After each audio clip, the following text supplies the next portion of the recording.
In an ancient civilization called Texas, well, it's not really so ancient, there was a Mexican. Our land ends at the Nueces River. No, it ends over here at the Rio Grande. No, it's at the Nueces River, right over No, here. it's in the Rio Grande since Texas fought for independence against Mexico, and we agreed this was the river.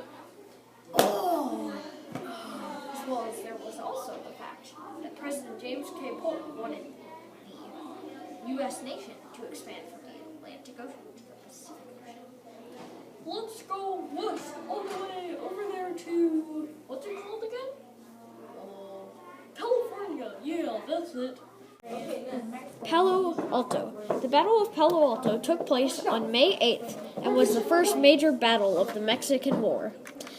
The U.S. troops, the Blue Army, took out a large Mexican force near the Rio Grande River, with General Zachary Taylor leading the force.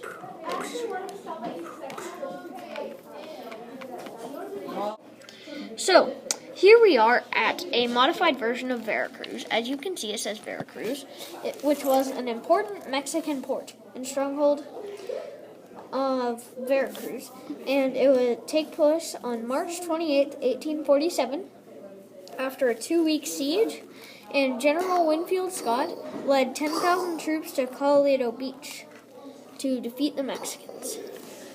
And again, the Blue Army is the Americans, and the Yellow Army is the Mexicans. And here we are at the site of the Battle of Monterrey in northern Mexico. This battle takes place on September 21st through 24th in 1846, when the U.S. Army defeated a force in northern Mexico in Monterrey.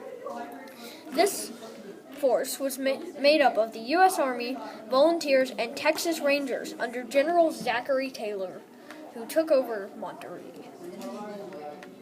We are at the Battle of Mexico City, which was a one-sided battle where General Winfield Scott invaded Mexico City on September 13th and 14th and killed 3,000 while losing only 800.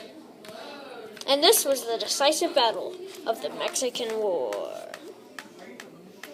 after the U.S. won the Mexican War, they created a new treaty called Treaty of Guadalupe Hidalgo. The terms of it were that it added 525,000 square miles to the U.S. and Arizona, California, Colorado, Nevada, New Mexico, Utah, Wyoming, Texas, and parts of Arizona were part of the U.S. now. Although there was a small part of Arizona that was missing, and this caused Mexico to give up all its claims to Texas, and it recognized Rio Grande as America's southern border and Texas's border. And then from this treaty, the American government gained twice as much land as they had before, almost as much as in the Louisiana Purchase, which was the other major land gain in U.S. history.